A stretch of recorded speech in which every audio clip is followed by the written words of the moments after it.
What should we do now to create those opportunities for women in the corporates, and how do we as organizations, as a network of organizations, change that landscape and create more opportunities for women by giving them the right foundation, right? So what should we do? So I want to share one very beautiful, set of points, which is from International Labour Organization. They released this report last year in terms of what organizations should do to empower women at work. So these are called as the 7 principles of women empowerment for corporates to adopt. So principle number 1, establish a very high level corporate leadership for gender equality. And it is not just when you talk about gender equality, it talks about all aspects, from opportunities to pay, etc.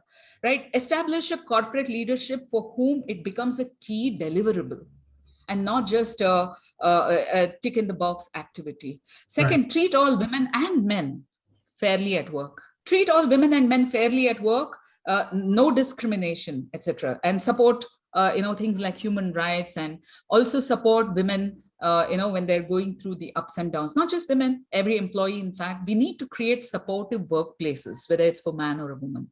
Of course, health and safety and well-being.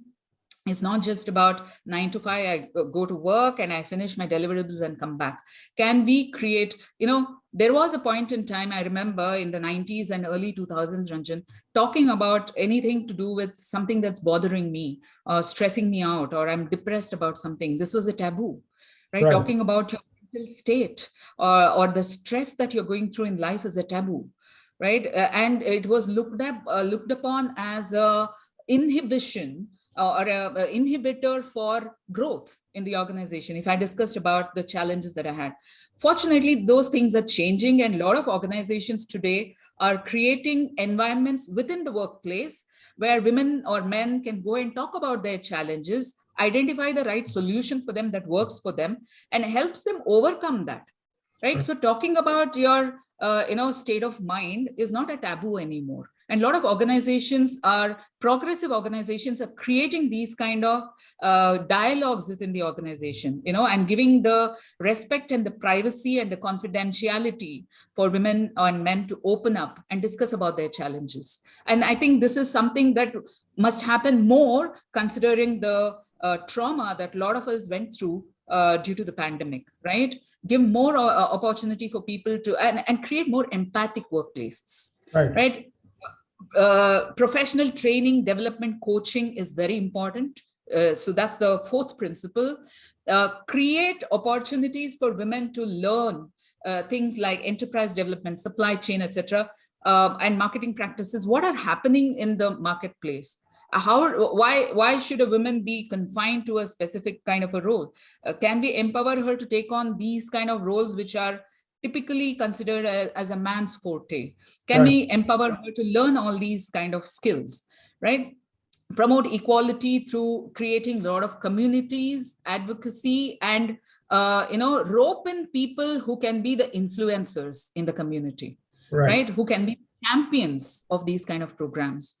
And most importantly, it's good to do all this, but are we actually measuring this in terms of how is the improvement happening, right? A lot of organizations say, hey, we have women development programs. Is it translating into actually increase of women leadership?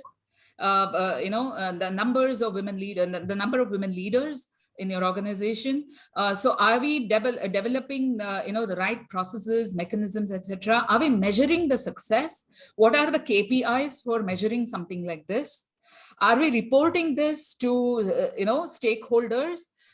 So this, I think, is very, very important. The reporting and the public reporting part, if we can make this as a part of an organizational governance, I think these kind of initiatives of developing women leaders will become more effective, Ranjan. So these are, the 7 principles that are recommended, which have worked very well in organizations. I have a few more points that I want to add. What else can organizations do to bring and develop more women on board? Start including women in key decisions and influential positions. Have some women in these positions. Mentor them to become a part of these decision-making processes. Second, support working parents, not just working women, working parents. Today, a lot of men also are involving themselves and sharing the, responsibility of parenting. So can workplaces create this supporting environment and support working parents, right? Address the unconscious bias. Oh, okay, this role maybe is not for a woman. So this is unconscious bias that unfortunately it's a legacy we are carrying as a society, as a community. So can we address this unconscious bias? Until and unless a woman chooses to say, I cannot do this, I don't want to do this, can we keep aside our bias and give her an opportunity to do what she's supposed to do? Right. What she thinks she can do, right? So the right of refusal should be with the woman. Till she refuses it, I think all the facilities that are equally given to other employees, to men as well, that should be provided for women as well, right? Involve men in the conversation. I am not very much for creating only women only kind of support groups, women supporting women. We require men also to participate in this, right? Excluding men and their support and their conviction about something like this is very critical success factor, which we miss out on. And that's why you see March 8th is celebrated as Women's International Women's Day. I see that quite a few organizations have women entertaining women. Why aren't the male folk part of this women's celebration? And why is International Days, March 8th, the Women's Day? Why can't that it can be a collaborative, co-opting, cooperative method of celebration where both genders can support each other? I don't think we can achieve what we are trying to achieve in terms of women empowerment by doing it only a woman only kind of a thing. We need men to get involved in the conversations and serious conversations, right? Last but not the least, develop mentoring network with clear deliverables for the mentor and mentee program. Mentor-mentee programs, I have seen this happen in many organizations, Ranjan.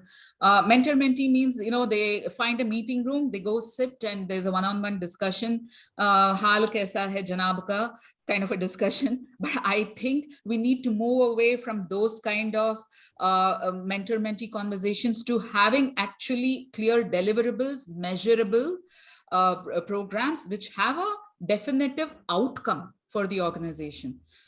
This kind of a mentoring network should be developed in every organization for all kinds of leaders. So I think if we can somehow create these kind of narratives in the organization, we change the way we look at what is women empowerment, right? And bring in measures and meaningful dialogues with women and give them the first right of refusal to saying no to a role. I think until and unless we change this narrative, we will, it'll always be on the surface that we are talking about women, being empowered and bringing them more and more on board. I think that will be always in paper, Ranjan, unless we take these concrete measures.